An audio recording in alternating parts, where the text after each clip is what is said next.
ನಮಸ್ಕಾರ ವೀಕ್ಷಕರೇ, ನಾನು ಹರಿಹರಪುರ ಮಂಜುನಾಥ್. ನಮ್ಮ ಸಾಧಕರ ಸನ್ನಿಧಿ ಸರಣಿಯಲ್ಲಿ ಭೂತಯ್ಯನ ಮಗ ಅಯ್ಯೋ ಲೋಕೇಶ್ ಅವರನ್ನು ಕುರಿತ ಸರಣಿ ಮುಂದುವರಿತಾ ಇದೆ. ಭಕ್ತ ಪ್ರಹ್ಲಾದ, ಅಡ್ಡದಾರಿ, ಕಾಡು ಚಿತ್ರಗಳ ನಂತರ ಲೋಕೇಶ್ ಅವರಿಗೆ ಸಿಕ್ಕಿದ್ದು ಭೂತಯ್ಯನ ಮಗ ಅಯ್ಯೋ ಚಿತ್ರದ ಅಯ್ಯು ಪಾತ್ರ. ಆದರೆ ಈ ಚಿತ್ರದಲ್ಲಿ ನಿಮಗೊಂದು ಪಾತ್ರ ಇದೆ, ಬನ್ನಿ ಅಂತ ಕರೆದಾಗ ಆ ಪಾತ್ರ ಅನ್ನೋದು ಲೋಕೇಶ್ ಅವರಿಗೂ ಗೊತ್ತಿರಲಿಲ್ಲ. ರಾಜ್ಕುಮಾರ್ ಅವರ ಸೋದರ SP ವರದಪ್ಪನವರು, ವೀರಾಸ್ವಾಮಿಯವರ ಮಿತ್ರರಾದ ಗಂಗಪ್ಪನವರು, ಚಂದುಲಾಲ್ ಜೈನ್ ಅವರು ಹಾಗೂ ವೀರಾಸ್ವಾಮಿಯವರು ಸೇರಿಕೊಂಡು ಜೈನ್ ಕಂಬೈನ್ಸ್ ಎನ್ನುವ ಒಂದು ಹೊಸ ಸಂಸ್ಥೆಯನ್ನು ಹುಟ್ಟು ಹಾಕ್ತಾರೆ. ಆ ಒಂದು ಸಂಸ್ಥೆಯ ಅಡಿಯಲ್ಲಿ ಸಿದ್ಧಲಿಂಗಯ್ಯನವರ ನಿರ್ದೇಶನದಲ್ಲಿ ಭೂತಯ್ಯನ ಮಗ ಅಯ್ಯೋ ಚಿತ್ರವನ್ನು ಕೈಗೆತ್ಕೋತಾರೆ. ಅದು ಕನ್ನಡದ ಒಬ್ಬ ಹೆಸರಾಂತ ಕಾದಂಬರಿಕಾರ ಗೊರೂರು ರಾಮಸ್ವಾಮಿ ಅಯ್ಯಂಗಾರ್ ಅವರ ವೈಯಾರಿ ಕಥಾ ಸಂಕಲನದ ಒಂದು ಪುಟ್ಟ ಕಥೆ. ಸಿದ್ಧಲಿಂಗಯ್ಯನವರು ಲೋಕೇಶ್ ಅವರನ್ನು ಕರೆದು, ಈ ಚಿತ್ರದಲ್ಲಿ ನಿಮಗೊಂದು ಪಾತ್ರ ಕೊಡ್ತೀವಿ, ಈ ಕಥೆಯನ್ನು ಓದ್ಕೊಂಡು ಬನ್ನಿ ಅಂತ ಕೊಡ್ತಾರೆ. ಲೋಕೇಶ್ ಅವರು ಕಥೆಯನ್ನು ಓದ್ತಾರೆ. ಕಥೆ ಅವರಿಗೆ ಇಷ್ಟ ಆಗುತ್ತೆ. ಲೋಕೇಶ್ ಏನು ಅನ್ಕೋತಾರೆ ಅಂದರೆ, ಕಾಡು ಚಿತ್ರದಲ್ಲಿ ಈಗಾಗಲೇ ನಾನು ವಿಲನ್ ಪಾತ್ರವನ್ನು ವಹಿಸಿದ್ದೀನಿ, ಇಲ್ಲಿಯೂ ಬಹುಶಃ ನನಗೆ ಅಂಥದ್ದೇ ಒಂದು ಪಾತ್ರವನ್ನು ಕೊಡ್ತಾರೆ. ಈ ಕಥೆಯಲ್ಲಿ ನೋಡಿದ್ರೆ ಸ್ವಲ್ಪ ಖಳನ ಛಾಯೆ ಇರುವಂಥ ಗುಳ್ಳನ ಪಾತ್ರವನ್ನು ನನಗೆ ಕೊಡಬಹುದು ಅಂತ ಅಂದ್ಕೊಂಡು ಕಚೇರಿಗೆ ಹೋಗ್ತಾರೆ. ಅಲ್ಲಿ ಹೋದರೆ ಅವತ್ತು ಚಂದುಲಾಲ್ ಜೈನ್ ಹಾಗೂ ವೀರಾಸ್ವಾಮಿ ಅವರು ಇಬ್ಬರೇ ಇರ್ತಾರೆ. ಹೋದ ಮೇಲೆ ನಾನು ಪಾತ್ರ ಮಾಡ್ತೀನಿ, ಯಾವ ಪಾತ್ರ ಮಾಡಬೇಕು ಅಂತ ಕೇಳ್ತಾರೆ. ಆಗ ವೀರಾಸ್ವಾಮಿಯವರು, ನೀವು ಅಯ್ಯು ಪಾತ್ರವನ್ನು ಮಾಡಬೇಕು ಅಂತ ಹೇಳಿದಾಗ ಒಂದು ಕ್ಷಣ ಲೋಕೇಶ್ ಅವರಿಗೆ ಆಶ್ಚರ್ಯ ಆಗುತ್ತೆ. ಆದರೆ ಕಲಾವಿದ ಆದಮೇಲೆ ಯಾವ ಪಾತ್ರ ಆದರೂ ಏನಂತೆ, ಆಯಿತು ಮಾಡ್ತೀನಿ ಅಂತ ಒಪ್ಕೋತಾರೆ. ಸರಿ, ಮುಂದಿನ ಮಾತುಕತೆ ಆಡಬೇಕಲ್ಲ. ಲೋಕೇಶ್ ಅವರೇ ಕೇಳ್ತಾರೆ, ಪಾತ್ರ ಮಾಡ್ತೀನಿ, ನೀವು ನನಗೆ ಎಷ್ಟು ಸಂಭಾವನೆ ಕೊಡ್ತೀರಾ? ಹಾಗೆ ಕೇಳಿದ ತಕ್ಷಣ ವೀರಾಸ್ವಾಮಿ ಅವರಿಗೆ ಒಂದು ರೀತಿ ಶಾಕ್ ಆಗುತ್ತೆ.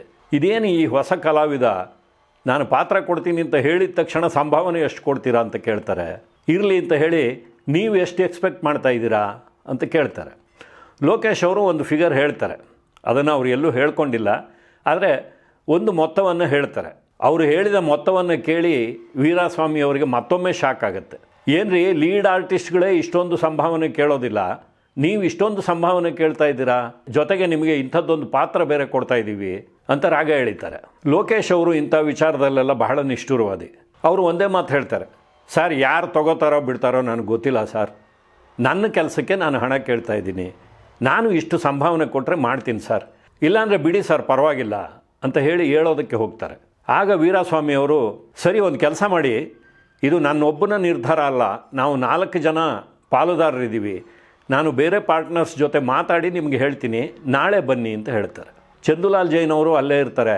ಲೋಕೇಶ್ ಅವರು ಹೊರಡೋದಕ್ಕೆ ಹೋದರೆ, ಒಂದು ನಿಮಿಷ ಬನ್ನಿ ಅಂತ ಆಚೆ ಕರ್ಕೊಂಡು ಹೋಗ್ತಾರೆ. ಆಚೆ ಕರ್ಕೊಂಡು ಹೋಗಿ ಚಂದುಲಾಲ್ ಜೈನ್ ಅವರು ಚೆನ್ನಾಗಿ ಬೈತಾರೆ ಲೋಕೇಶ್ ಅವರಿಗೆ. ಏನ್ರಿ ನೀವು ಅವ್ರ ಹತ್ರ ಹೋಗಿ ಹಣ ಎಷ್ಟು ಕೊಡ್ತೀರಾ ಅಂತ ಕೇಳ್ತೀರಲ್ಲ. ಲೋಕೇಶ್ ಅವ್ರಿಗೆ ಆಶ್ಚರ್ಯ ಆಗುತ್ತೆ. ಅಲ್ಲ ಸ್ವಾಮಿ, ನಾನು ಮಾಡೋ ಕೆಲಸಕ್ಕೆ ನಾನು ಹಣ ಕೇಳಬಾರ್ದ? ಹಾಗಲ್ಲ, ನೀವು ಪಾತ್ರ ಒಪ್ಕೊಂಡು ಬಂದರೆ ಹಣದ ವಿಷಯ ಆಮೇಲೆ ಮಾತಾಡ್ಬೋದಾಗಿತ್ತು. ಅವ್ರು ಎಂಥ ನಿರ್ಮಾಪಕರು ಗೊತ್ತಾ ನಿಮಗೆ? ಈ ಸಂಸ್ಥೆ ಹುಟ್ಟಿದ್ದೇ ಒಂದು ವಿಶಿಷ್ಟ ಸಂದರ್ಭದಲ್ಲಿ. ಈ ರೀತಿ ನಾವು 4 ಜನ ಸೇರಿ ಒಂದು ಸಂಸ್ಥೆ ಕಟ್ಟಬೇಕು ಅಂತ ಹೇಳಿ ಕಷ್ಟಪಟ್ಟು ಸಂಸ್ಥೆಯನ್ನು ಕಟ್ಟಿದ್ದೀವಿ. ಒಂದು ಶ್ರೀಮಂತವಾದ ಚಿತ್ರವನ್ನು ತೆರೆ ಮೇಲೆ ತರಬೇಕು ಅಂತ ಇದ್ದೀವಿ. ಈಸ್ಟ್ಮನ್ ಕಲರ್ನಲ್ಲಿ ತರ್ತೀವಿ, ಅದ್ಭುತವಾದ ಚಿತ್ರ ಆಗುತ್ತೆ ಇದು. ಈ ಚಿತ್ರದಲ್ಲಿ ನೀವು ಪಾಲ್ಗೊಳ್ತೀರಾ ಅನ್ನೋದೇ ಒಂದು ದೊಡ್ಡ ವಿಚಾರ. ಹಾಗಾಗಿ ನೀವು ಆ ರೀತಿ ಮಾತಾಡಬಾರ್ದಾಗಿತ್ತು. ಲೋಕೇಶ್ ಅವರಿಗೂ ಒಂದು ರೀತಿಯಲ್ಲಿ ಇವ್ರು ಹೇಳಿದ್ದು ಸರಿ ಏನೋ ಅಂತ ಅನಿಸುತ್ತೆ. ಸರಿ ಅಂತ ಒಳಗೋಗ್ತಾರೆ. ಹೋಗಿ ಮತ್ತೆ ವೀರಾಸ್ವಾಮಿ ಅವ್ರಿಗೆ ಹೇಳ್ತಾರೆ, ಆಯಿತು ಸರ್, ನಾನು ಪಾತ್ರ ಮಾಡ್ತೀನಿ, ಸಂಭಾವನೆ ನಿಮಗೆ ಬಿಟ್ಟಿದ್ದು, ನೀವು ಎಷ್ಟಾದರೂ ಕೊಡಿ, ನಾನು ಹೋಗಿ ಲೀವ್ಗೆ ಅಪ್ಲೈ ಮಾಡಲಾ ಅಂತ ಕೇಳ್ತಾರೆ. ಆಗ ವೀರಾಸ್ವಾಮಿಯವರು ನಗನಗ್ತಾ, ಹಾಗಾದರೆ ನೀವು ಪಾತ್ರ ಮಾಡೋದಕ್ಕೆ ಒಪ್ಕೊಂಡಿದ್ದೀರಾ ಅಲ್ವಾ ಅಂತ ಹೇಳಿ 500 ರೂಪಾಯಿಗಳ ಅಡ್ವಾನ್ಸನ್ನು ಕೊಡ್ತಾರೆ. ಇದಾದ ಮೇಲೆ ಚಿಕ್ಕಮಗಳೂರಿನಿಂದ 14 ಕಿಲೋಮೀಟರ್ ದೂರದಲ್ಲಿರುವ ಕಳಸಾಪುರದಲ್ಲಿ ಚಿತ್ರದ ಚಿತ್ರೀಕರಣ ಆರಂಭ ಆಗುತ್ತೆ. ಒಂದು ಕಡೆ MP ಶಂಕರ್ ಅವರು, ಇನ್ನೊಂದು ಕಡೆ ವಿಷ್ಣುವರ್ಧನ್ ಅವರು. ವಿಷ್ಣುವರ್ಧನ್ ಅವರು ಆ ಹೊತ್ತಿಗಾಗಲೇ ನಾಗರಹಾವು ಚಿತ್ರದಿಂದ ಒಬ್ಬ ಸ್ಟಾರ್ ಕಲಾವಿದರಾಗಿರ್ತಾರೆ. ಅಲ್ಲಿ ಲೋಕೇಶ್ ಅವರು ಹೋಗಿ ಆ ಒಂದು ತಂಡದಲ್ಲಿ ಸೇರ್ಕೋತಾರೆ. ಜೊತೆಗೆ ಬಹಳ ದೊಡ್ಡ ಕಲಾವಿದರು, BM ವೆಂಕಟೇಶ್ ಅವರು, ಬಾಲಕೃಷ್ಣ ಅವರು, ಹೀಗೆ ಅನೇಕರ ಸಂಗಮ ಇದ್ದಂಥ ಒಂದು ಚಿತ್ರ ಅದು.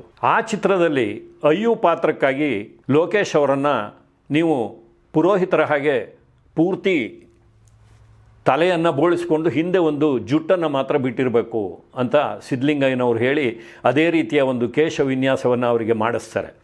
ಲೋಕೇಶ್ ಅವರಿಗೆ ತಮ್ಮ ಹೇರ್ ಸ್ಟೈಲಿನ ಮೇಲೆ ಬಹಳ ಮೋಹ ಇರುತ್ತೆ. ಅವರೇ ಹೇಳ್ಕೊಂಡಿದ್ದಾರೆ, ಇವತ್ತಿನ ಕಾಲದಲ್ಲಾಗಿದ್ದರೆ ಅಂಥದ್ದೊಂದು ಪಾತ್ರಕ್ಕೋಸ್ಕರ ನೀನು ತಲೆ ಬೋಳಿಸ್ಕೊಂಡ್ರೆ ನಾನು ಒಪ್ಕೋತಾ ಇದ್ನೋ ಇಲ್ವೋ, ಆದರೆ ಅವತ್ತು ಅನಿವಾರ್ಯ ಆಗಿತ್ತು, ಹಾಗಾಗಿ ನಾನು ಅದಕ್ಕೆ ಒಪ್ಕೊಂಡೆ ಅಂತ. ಭೂತಯ್ಯನ ಮಗ ಅಯ್ಯು ಚಿತ್ರದಲ್ಲಿ ಲೋಕೇಶ್ ಅವರ ಪತ್ನಿಯ ಪಾತ್ರವನ್ನು ಮಾಡಿದವರು ಎಲ್ ವಿ ಶಾರದಾ ಅವರು ತುಂಬ ವಿದ್ಯಾವಂತೆ, ಹಾಗಾಗಿ ಅವರು ಸ್ವಲ್ಪ ಇಂಗ್ಲೀಷ್ನಲ್ಲೇ ಹೆಚ್ಚಾಗಿ ಮಾತಾಡ್ತಾ ಇದ್ದಿದ್ದು. ಆ ಒಂದು ಹಳ್ಳಿಯ ಸಬ್ಜೆಕ್ಟಿನ ಸಿನಿಮಾ, ಅಲ್ಲಿ ಚಿತ್ರೀಕರಣದ ಹಿಂದಿನ ದಿನ ಎಲ್ಲ ಚಿತ್ರತಂಡದವರನ್ನು ಕೂರಿಸ್ಕೊಂಡು ಸಿದ್ಧಲಿಂಗಯ್ಯನವರು ಸಂಭಾಷಣೆಯನ್ನು ಹೇಳ್ತಾ ಇದ್ದರೆ ಎಲ್ ವಿ ಶಾರದಾ ಅವರಿಗೆ ಏನೋ ಒಂದು ರೀತಿ ತಮಾಷೆ, ಕಿಲಕಿಲ ಅಂತ ನಗ್ತಾ ಇದ್ರಂತೆ. ಭೂತಯ್ಯನ ಮಗ ಅಯ್ಯು ಚಿತ್ರದ ಕಥೆಯನ್ನು ಕನ್ನಡಿಗರಿಗೆ ಹೇಳಬೇಕಾಗಿಲ್ಲ, ಯಾಕೆಂದರೆ ಸುಮಾರಾಗಿ ಕನ್ನಡಿಗರೆಲ್ಲರೂ ಒಂದಕ್ಕಿಂತ ಹೆಚ್ಚು ಬಾರಿ ನೋಡಿರುವಂಥ ಸಿನಿಮಾ ಅದು. ಇವತ್ತಿಗೂ ನೀವು ನೋಡೋದಕ್ಕೆ ಕೂತರೆ ಹಿಡಿದು ಕೂರಿಸುವಂಥ ಒಂದು ಸಿನಿಮಾ. ಆ ಚಿತ್ರದಲ್ಲಿ ನಾಯಕ ಅಯ್ಯು ಆದರೆ ಒಂದು ರೀತಿಯಲ್ಲಿ ಖಳನಾಯಕ ಗುಳ್ಳ. ಆದರೆ ವರ್ತನೆಯ ವಿಚಾರದಲ್ಲಿ, ಸ್ವಭಾವದ ವಿಚಾರದಲ್ಲಿ ಅಯ್ಯುವನ್ನೇ ವಿಲನ್ ಅಂತ ಹೇಳ್ಬೋದು, ಗುಳ್ಳ ಒಂದು ರೀತಿಯಲ್ಲಿ ಮುಗ್ಧ ಸ್ವಭಾವದ ನಾಯಕ ಅಂತಲೂ ಕರಿಬೋದು. ಹೀಗೆ ಒಂದು ರೀತಿಯ ಕಾಂಟ್ರಾಸ್ಟ್ ಇದ್ದಂಥ ಪಾತ್ರಗಳು. ಅಲ್ಲಿ ಒಂದು ಹಂತದಲ್ಲಿ ಅಯ್ಯು ಹಾಗೂ ಗುಳ್ಳನ ನಡುವಿನ ದ್ವೇಷ ತಾರಕಕ್ಕೇರಿರುತ್ತೆ. ನಾನಿನ್ನು ಅವನನ್ನು ಬಿಡಲ್ಲ ಅಂತ ಹೇಳಿ ಗುಳ್ಳ ಕತ್ತಿ ಮಸಿತಾ ಇರ್ತಾನೆ ಅಯ್ಯುವನ್ನು ಸಾಯಿಸಬೇಕು ಅಂತ. ಆ ಮಾತನ್ನು ಗುಳ್ಳನ ಹೆಂಡತಿ ಮಾದೇವಿ ಬಂದು ಅಯ್ಯು ಮನೆಯಲ್ಲಿ ಹೇಳುವಂಥ ಒಂದು ಸನ್ನಿವೇಶ. ಮೊದಲ ಬಾರಿಗೆ ಅಯ್ಯು ಪಾತ್ರದಲ್ಲಿ ಲೋಕೇಶ್ ಅವರು ಹೇಳಿದ ಸಂಭಾಷಣೆ ಅದೇನೆ. ನನ್ನ ಮೇಲೆ ಕತ್ತಿ ಮಸೀತಿದ್ದಾನ ಗುಳ್ಳ ಅಂತ ಹೇಳುವಂಥ ಆ ವಿಶಿಷ್ಟವಾದ ಅವರ ಶೈಲಿಯಲ್ಲಿ ಆ ಸಂಭಾಷಣೆಯನ್ನು ಹೇಳುವಂಥ ದೃಶ್ಯ ಮೊದಲ ಬಾರಿಗೆ ಚಿತ್ರೀಕರಣ ಆಗುತ್ತೆ. ಆದರೆ ಒಂದು ರೀತಿಯಲ್ಲಿ ನಿರ್ಲಿಪ್ತರಾಗಿದ್ದಂಥ, ಒಂದು ರೀತಿ ಬಿಗಿ ನಿಲುವಿನ ಲೋಕೇಶ್ ಅವರ ಅಭಿನಯದಲ್ಲಿ ಎಲ್ಲೋ ಒಂದು ಕಡೆ ಸಿದ್ಧಲಿಂಗಯ್ಯನವರಿಗೆ ಅಸಮಾಧಾನ ಇರುತ್ತೆ. ಆದರೆ ಒಂದೆರಡು ದಿನಗಳಾಗುವಷ್ಟರಲ್ಲಿ ಆ ಕಥೆಯ ಒಂದು ಆಶಯವನ್ನು ಅರ್ಥ ಮಾಡಿಕೊಂಡು ಲೋಕೇಶ್ ಅವರು ಹುಟ್ಟು ಕಲಾವಿದರಾಗಿದ್ದರಿಂದ ಆ ಪಾತ್ರದ ಒಳಹೊಕ್ಕು ಮತ್ತಷ್ಟು ಅದ್ಭುತವಾಗಿ ಆ ಪಾತ್ರವನ್ನು ನಿರ್ವಹಣೆ ಮಾಡ್ತಾ ಹೋಗ್ತಾರೆ. ಸಿದ್ಧಲಿಂಗಯ್ಯನವರ ಮುಖದಲ್ಲಿ ಕೂಡ ನಗು ಮೂಡುತ್ತೆ. ಮುಂದೆ ನಡೆದದ್ದು ಇತಿಹಾಸ ನೋಡಿ. ಮೊದಲು ಒಂದು ಪ್ರಮುಖ ಪಾತ್ರದಲ್ಲಿ ಲೋಕೇಶ್ ಅವರು ಕಾಣಿಸಿಕೊಂಡಿದ್ದ ಹೊಸ ಅಲೆಯ ಚಿತ್ರ ಕಾಡು ಬಿಡುಗಡೆಯಾಗಿ ಕೇವಲ 1 ತಿಂಗಳು ಕಳೆದಿರುತ್ತೆ. ಅಷ್ಟರಲ್ಲಿ ಭೂತಯ್ಯನ ಮಗ ಅಯ್ಯು ಒಂದು ಅದ್ಭುತವಾದಂಥ ಬ್ರಿಡ್ಜ್ ಸಿನಿಮಾ ಬೆಳ್ಳಿ ತೆರೆಗೆ ಅಪ್ಪಳಿಸುತ್ತೆ. ರಾತ್ರಿ ಬೆಳಗಾಗುವಷ್ಟರಲ್ಲಿ ಭೂತಯ್ಯ, ಅಯ್ಯು, ಗುಳ್ಳ ಎಲ್ಲರೂ ಕನ್ನಡ ನಾಡಿನಲ್ಲಿ ಮನೆ ಮಾತಾಗಿ ಹೋಗ್ತಾರೆ. ಯಾವುದೇ ಭಾಷೆಯ ಚಿತ್ರರಂಗದಲ್ಲಿ ಒಂದು ಚಿತ್ರ ಯಶಸ್ವಿಯಾದಾಗ, ಆ ಚಿತ್ರದಲ್ಲಿ ಒಂದು ಪಾತ್ರ ಅದ್ಭುತವಾಗಿ ಮೂಡಿ ಬಂದಾಗ ಮುಂದೆ ಅಂಥದ್ದೇ ಕಲ್ಪನೆಗಳನ್ನು ಇಟ್ಕೊಂಡು ಕೆಲವರು ಸಿನಿಮಾ ಮಾಡೋದಕ್ಕೆ ಹೊರಡ್ತಾರೆ. ಇಲ್ಲಿ ಕೂಡ ಹಾಗೇ ಆಗುತ್ತೆ. ಅಯ್ಯು ಚಿತ್ರ ಬಿಡುಗಡೆಯಾದ 1 ವರ್ಷ ಕಾಲ ಲೋಕೇಶ್ ಅವರು ಯಾವುದೇ ಚಿತ್ರವನ್ನು ಒಪ್ಕೊಳ್ಳಿಲ್ವಂತೆ. ಅದಕ್ಕೆ ಕಾರಣ ಏನಪ್ಪ ಅಂದರೆ, ಕಥೆಯನ್ನು ಹಿಡಿದು ಬರೋರೆಲ್ಲರೂ ಅದೇ ರೀತಿಯ ಒಂದು ಪಾತ್ರವನ್ನು ಅವರಿಗೆ ಮಾಡೋದಕ್ಕೆ ಹೇಳ್ತಾ ಇರ್ತಾರೆ. ಅಂದರೆ ಜುಟ್ಟು ಬಿಟ್ಟಿರುವಂಥ ಒಬ್ಬ ಬ್ರಾಹ್ಮಣನ ಪಾತ್ರ, ಅಯ್ಯು ಪಾತ್ರದ ಛಾಯೆಯಂತೆಯೇ ಇರುವಂಥ ಕೆಲವು ಪಾತ್ರಗಳನ್ನು ಸೃಷ್ಟಿ ಮಾಡಿಕೊಂಡು ಆ ಒಂದು ಚಿತ್ರದಲ್ಲಿ ನಿಮ್ಮನ್ನು ಹಾಕ್ಕೋತೀವಿ ಅಂತ ಬರ್ತಾರೆ. ಆದರೆ ಎಲ್ಲೋ ಒಂದು ಕಡೆ ನಾನು ಈ ರೀತಿಯ ಬ್ರ್ಯಾಂಡ್ ಆಗ್ತೀನಿ, ಹಾಗಾಗಬಾರ್ದು ಅಂತ ಹೇಳಿ ಸುಮಾರು 20ರಷ್ಟು ಚಿತ್ರಗಳನ್ನು ಲೋಕೇಶ್ ಅವರು ಬೇಡ ಅಂತ ಕೈ ಬಿಡ್ತಾರೆ. ಅದೇ ಸಂದರ್ಭದಲ್ಲಿ ಭೂತಯ್ಯನ ಮಗ ಅಯ್ಯು ಚಿತ್ರದ ಯಶಸ್ಸು ಯಾವ ಮಟ್ಟವನ್ನು ಮುಟ್ಟಿರುತ್ತೆ ಅಂದರೆ, ದಕ್ಷಿಣ ಭಾರತದ ಒಂದು ಪ್ರತಿಷ್ಠಿತ ನಿರ್ಮಾಣ ಸಂಸ್ಥೆ ಜಮಿನಿ ಫಿಲಮ್ಸ್ ಅವರು ಈ ಚಿತ್ರವನ್ನು 3 ಭಾಷೆಗೆ ರೀಮೇಕ್ ಮಾಡೋದಕ್ಕೆ ಹೊರಡ್ತಾರೆ. ಅಲ್ಲಿ ತಮಿಳು ಹಾಗೂ ತೆಲುಗು ಎರಡೂ ಭಾಷೆಯಲ್ಲಿ ಲೋಕೇಶ್ ಅವರನ್ನೇ ಬಳಸ್ಕೊಳ್ಳೋಣ, ಯಾಕೆಂದರೆ ಅವರು ದಕ್ಷಿಣ ಭಾರತದವರೇ ಆದ್ದರಿಂದ, ಇದು ದಕ್ಷಿಣ ಭಾರತದ ಸೋದರ ಭಾಷೆಗಳಾದ್ದರಿಂದ ಈ ಎರಡೂ ಭಾಷೆಗೆ ಅವರನ್ನೇ ಬಳಸ್ಕೊಳ್ಳೋಣ, ಹಿಂದಿಯಲ್ಲಿ ಮಾತ್ರ ಬೇರೆಯವರನ್ನು ಹಾಕ್ಕೊಳ್ಳೋಣ ಅನ್ನುವ ಒಂದು ಆಲೋಚನೆಯಿಂದ ತಮ್ಮ ಕಂಪನಿಯ ಒಬ್ಬ ರೆಪ್ರೆಸೆಂಟೇಟಿವನ್ನು ಲೋಕೇಶ್ ಅವರ ಬಳಿಗೆ ಕಳಿಸ್ಕೊಡ್ತಾರೆ. ಜಮಿನಿ ಸಂಸ್ಥೆಯ ಮ್ಯಾನೇಜರ್ ಒಬ್ಬರು ವಿಮಾನದಲ್ಲಿ ಬೆಂಗಳೂರಿಗೆ ಬಂದಿಳಿತಾರೆ. ಲೋಕೇಶ್ ಅವರನ್ನು ಮಾತನಾಡಿಸೋದು ಅವ್ರ ಉದ್ದೇಶ ಆಗಿರುತ್ತೆ. ಅವತ್ತು ಒಥೆಲೋ ನಾಟಕದ ಒಂದು ಪ್ರಾಕ್ಟೀಸ್ ನಡೀತಾ ಇರುತ್ತೆ. ನಟರಂಗ ಸಂಸ್ಥೆಯ ನಾಟಕಗಳು ಅಂದರೆ ಎಷ್ಟು ಅದ್ಭುತವಾಗಿ ರಂಗದ ಮೇಲೆ ಬರ್ತಾ ಇದ್ವು ಅಂದರೆ ನಿಮಗೆ ಯಾವುದೋ ಒಂದು ಸಿನಿಮಾ ನೋಡಿದ ಹಾಗೆ ಅನಿಸೋದು. ಅಷ್ಟು ಕರಾರುವಾಕಾದಂಥ ಒಂದು ಚಲನೆ, ದೃಶ್ಯ ವೈಭವ, ಜೊತೆಗೆ ಲೈಟಿಂಗು ಇವೆಲ್ಲವೂ ಇರ್ತಾ ಇದ್ದಂಥ ನಾಟಕಗಳವು. CR ಸಿಂಹ ಅವರು ಆ ನಾಟಕದ ನಿರ್ದೇಶಕರು. ಅವರು ಪ್ರಾಕ್ಟೀಸ್ ಮಾಡಿಸ್ತಾ ಇರ್ತಾರೆ. ಆ ಸ್ಥಳಕ್ಕೆ ಹೋಗಿ ಮ್ಯಾನೇಜರ್ ಅವರು ಲೋಕೇಶ್ ಅವರನ್ನು ಮಾತಾಡಿಸ್ತಾರೆ. 1 ಗಂಟೆಯ ಮಟ್ಟಿಗೆ ನೀವು ನಮ್ಮ ಬಾಸನ್ನು ಮೀಟ್ ಮಾಡಿ ಮಾತಾಡಬೇಕು. ನಿಮ್ಮ ಭೂತಯ್ಯನ ಮಗ ಅಯ್ಯು ಚಿತ್ರವನ್ನು 2 ಭಾಷೆಯಲ್ಲಿ ನಾವು ರೀಮೇಕ್ ಮಾಡ್ತಾ ಇದ್ದೀವಿ, ಅಲ್ಲಿ ಆ ಪಾತ್ರಕ್ಕೆ ನಿಮ್ಮನ್ನೇ ಆರಿಸ್ಬೇಕು ಅಂತ ಇದ್ದಾರೆ. ನೀವು 1 ಗಂಟೆ ಕಾಲ ನಮ್ಮ ಬಾಸ್ ಹತ್ರ ಮಾತಾಡೋದಕ್ಕೆ ಮದ್ರಾಸಿಗೆ ಬರಬೇಕು, ನಾನು ಫ್ಲೈಟ್ ಟಿಕೆಟ್ ತೊಗೊಂಡು ನಿಮ್ಮನ್ನು ಕರ್ಕೊಂಡು ಹೋಗ್ತೀನಿ ಅಂತ ಹೇಳ್ತಾರೆ. ಲೋಕೇಶ್ ಅವರು ಹಿಂದೆ ಮುಂದೆ ನೋಡದೆ 1 ಗಂಟೆ ತಾನೆ ಅಂತ ಹೇಳಿ ಆಯಿತು ಹೋಗಿ ಬರೋಣ ಅಂತ ಹೇಳಿ ಸೀದಾ CR ಸಿಂಹ ಅವ್ರ ಹತ್ರ ಹೋಗಿ ಈ ರೀತಿ ಅವ್ರು ಹೇಳ್ತಾ ಇದ್ದಾರೆ, ನಾನು ಮದ್ರಾಸಿಗೆ ಹೋಗಿ ಬರಬೇಕು ಅಂತಾರೆ. CR ಸಿಂಹ ಅವರಿಗೆ ದಿಕ್ಕೇ ತೋಚೋದಿಲ್ಲ. ಯಾಕೆಂದರೆ ಆಗೆಲ್ಲ ನಾಟಕ ಪ್ರದರ್ಶನದ ದಿನಾಂಕವನ್ನು ನಿಗದಿ ಮಾಡಿರ್ತಾಯಿದ್ರು, ರವೀಂದ್ರ ಕಲಾಕ್ಷೇತ್ರದಲ್ಲಿ ಟಿಕೆಟ್ಗಳನ್ನು ಮಾರಿರ್ತಾಯಿದ್ರು.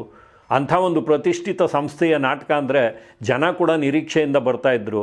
ಅಂಥ ಸಮಯದಲ್ಲಿ ಮುಖ್ಯ ಪಾತ್ರಧಾರಿ ಇವರೇ ಇಲ್ಲದೆ ಹೋದರೆ ಹೇಗೆ ನಾನು ರಿಹರ್ಸಲ್ ನಡೆಸೋದು ಅಂತ ಹೇಳಿ, ಅದೆಲ್ಲ ಆಗಲ್ಲಪ್ಪ, ನೀನೇ ಇಲ್ಲದೆ ಹೋದರೆ ನನಗೆ ಕೈಕಾಲೇ ಓಡೋದಿಲ್ಲ, ನಿನ್ನನ್ನು ಕಳಿಸ್ಕೊಡೋಕೆ ಆಗೋದೇ ಇಲ್ಲ ಈ ಸಂದರ್ಭದಲ್ಲಿ, ಬೇರೆ ಯಾವತ್ತಾದರೂ ನೋಡೋಣ ಅಂತಾರೆ. ಲೋಕೇಶ್ ಅವ್ರಿಗೂ ಎಲ್ಲೋ ಒಂದು ಕಡೆ ನಾನು ಸಿಂಹ ಅವರನ್ನು ಕೇಳದೆ ಇವರಿಗೆ ಬರ್ತೀನಿ ಅಂತ ಒಪ್ಕೊಂಡು ತಪ್ಪು ಮಾಡಿದ್ನೇನೋ ಅಂತ ಹೇಳಿ ಆ ಮನುಷ್ಯನ ಹತ್ರ ಹೋಗಿ, ಇಲ್ಲ ಸರ್ ನಾನು ಬರೋಕ್ಕಾಗೋದಿಲ್ಲ, ನನಗೆ ಇಲ್ಲಿ ನಾಟಕ ಇದೆ, ನಾನು ಬರಲ್ಲ ಅಂತ ಹೇಳಿ ಕಳಿಸ್ತಾರೆ.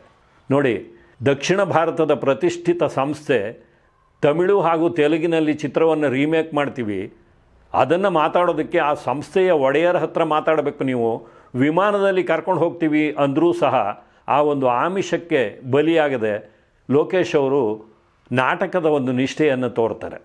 ಆದರೂ ಎಲ್ಲೋ ಒಂದು ಕಡೆ ಲೋಕೇಶ್ ಅವರಿಗೆ ಇಂಥದ್ದೊಂದು ಅವಕಾಶ ಬಂದಾಗ ನಾನು ಎಲ್ಲೋ ದುಡುಕ್ಬಿಟ್ನೇನೋ ಅಂತ ಒಂದು ರೀತಿ ನಿರಾಶೆನೂ ಆಗುತ್ತೆ. ಆದರೆ ಆ ನಿರಾಶೆ ಹೆಚ್ಚು ಕಾಲ ಇರಲಿಲ್ಲ. ಯಾಕೆಂದರೆ ಮತ್ತೆ ಜೆಮಿನಿ ಸಂಸ್ಥೆಯವರಿಂದ ಕರೆ ಬರುತ್ತೆ. ಲೋಕೇಶ್ ಅವರು ಮದ್ರಾಸಿಗೆ ಹೋಗ್ತಾರೆ, ಜೆಮಿನಿ ಸಂಸ್ಥೆಯ ಮುಖ್ಯಸ್ಥರೊಂದಿಗೆ ಮಾತಾಡ್ತಾರೆ. ಭೂತಯ್ಯನ ಮಗ ಅಯ್ಯೋ ಚಿತ್ರದಲ್ಲಿ ಯಾವುದೇ ದೋಷಗಳು ಇರಲಿಲ್ಲ, ಆದರೂ ಸಹ ತಮಿಳು ಹಾಗೂ ತೆಲುಗಿಗೆ ಅದನ್ನು ರೀಮೇಕ್ ಮಾಡಬೇಕಾದಾಗ ಎಲ್ಲೆಲ್ಲಿ ಬದಲಾವಣೆಗಳನ್ನು ಮಾಡ್ಕೋಬೇಕು ಅನ್ನೋದನ್ನೆಲ್ಲ ಡಿಸ್ಕಸ್ ಮಾಡ್ತಾರೆ. ಅದಾದ ಮೇಲೆ ನಾವು ಇದುವರೆಗೂ ತಮಿಳು ಹಾಗೂ ತೆಲುಗಿಗೆ ಮಾತ್ರ ನಿಮ್ಮನ್ನು ಆಯ್ಕೆ ಮಾಡ್ಕೋಬೇಕು ಅಂತ ಇದ್ವು, ಹಿಂದಿ ಭಾಷೆಗೆ ಬೇರೆಯವರನ್ನು ಆಯ್ಕೆ ಮಾಡ್ಕೋಬೇಕು ಅಂತ ಇದ್ವು, ಆದರೆ ಈಗ ನಿಮ್ಮನ್ನು ನೋಡಿದ ಮೇಲೆ ನನಗನ್ನಿಸ್ತಾ ಇದೆ 3 ಭಾಷೆಯಲ್ಲಿ ನೀವೇ ಅಯ್ಯು ಪಾತ್ರವನ್ನು ಮಾಡ್ತೀರಾ ಅಂತ ಹೇಳಿ ಲೋಕೇಶ್ ಅವರನ್ನು ಆ ಚಿತ್ರದ 3 ಭಾಷೆಯ ಅವತರಣಿಕೆಗಳಿಗೆ ಆಯ್ಕೆ ಮಾಡ್ತಾರೆ. ಭೂತಯ್ಯನ ಮಗ ಅಯ್ಯು ಚಿತ್ರ ತಮಿಳಿನಲ್ಲಿ ಎಲ್ಲೋರುಂ ನಲ್ಲವರೇ ಎನ್ನುವ ಹೆಸರಿನಲ್ಲಿ ರೀಮೇಕ್ ಆಗುತ್ತೆ. ತೆಲುಗಿನಲ್ಲಿ ಅಂದರು ಮಂಚಿವಾರೆ ಎನ್ನುವ ಹೆಸರಿನಲ್ಲಿ ತೆರೆಗೆ ಬರುತ್ತೆ. ಹಿಂದಿಯಲ್ಲಿ ಸಬ್ ಅಚ್ಚೆ ಲೋಗ್ ಎನ್ನುವ ಹೆಸರನ್ನು ಇಟ್ಟಿರ್ತಾರೆ, ಆದರೆ ಅದೇನೋ ಸಿನಿಮಾಗೆ ಒಂದು ರೀತಿಯಲ್ಲಿ ಹೊಂದಿಕೆ ಆಗೋದಿಲ್ಲ ಅಂತ ಹೇಳಿ ಕೊನೆಗೆ ಅದು ಹಳ್ಳಿಯ ಕತೆ ಆದ್ದರಿಂದ ಏಕ್ ಗಾಂವ್ ಕಿ ಕಹಾನಿ ಎನ್ನುವ ಹೆಸರಿನಲ್ಲಿ ಹಿಂದಿ ಭಾಷೆಯಲ್ಲಿ ತೆರೆಗೆ ಬರುತ್ತೆ. ತೆಲುಗು ಭಾಷೆಯಲ್ಲಿ ಗುಳ್ಳನಾಗಿ ಶೋಭನ್ ಬಾಬು ಅವರು ಅಭಿನಯಿಸ್ತಾರೆ. ಭೂತಯ್ಯನ ಪಾತ್ರದಲ್ಲಿ ತ್ಯಾಗರಾಜ್ ಅವರು ಕಾಣಿಸ್ಕೋತಾರೆ. ಅಯ್ಯುವಿನ ಹೆಂಡತಿಯ ಪಾತ್ರದಲ್ಲಿ ಮಂಜುಳಾ ಅವರು ಅಭಿನಯಿಸ್ತಾರೆ. ತಮಿಳಿನಲ್ಲಿ ಲೋಕೇಶ್ ಅವರ ಪತ್ನಿಯ ಪಾತ್ರ ಜಯಂತಿ ಅವರ ಪಾಲಿಗೆ ಬಂದರೆ ಗುಳ್ಳನ ಪಾತ್ರವನ್ನು ಮುತ್ತುರಾಮನ್ ಅವರು ಅಭಿನಯಿಸ್ತಾರೆ. ತಮಿಳಿನಲ್ಲಿ ಭೂತಯ್ಯನ ಪಾತ್ರವನ್ನು ಹಿರಿಯ ಕಲಾವಿದ ಸುಂದರ್ ರಾಜನ್ ಅವರು ನಿರ್ವಹಣೆ ಮಾಡ್ತಾರೆ. ಹಿಂದಿಯಲ್ಲಿ ಗುಳ್ಳನ ಪಾತ್ರವನ್ನು ಮಾಡಿದವರು ರಾಕೇಶ್ ಪಾಂಡೆ ಅವರು. ಅಯ್ಯುವಿನ ಹೆಂಡತಿಯ ಪಾತ್ರ ಜಯಶ್ರೀ ಗಡ್ಕರ್ ಅವರು ನಿರ್ವಹಣೆ ಮಾಡ್ತಾರೆ.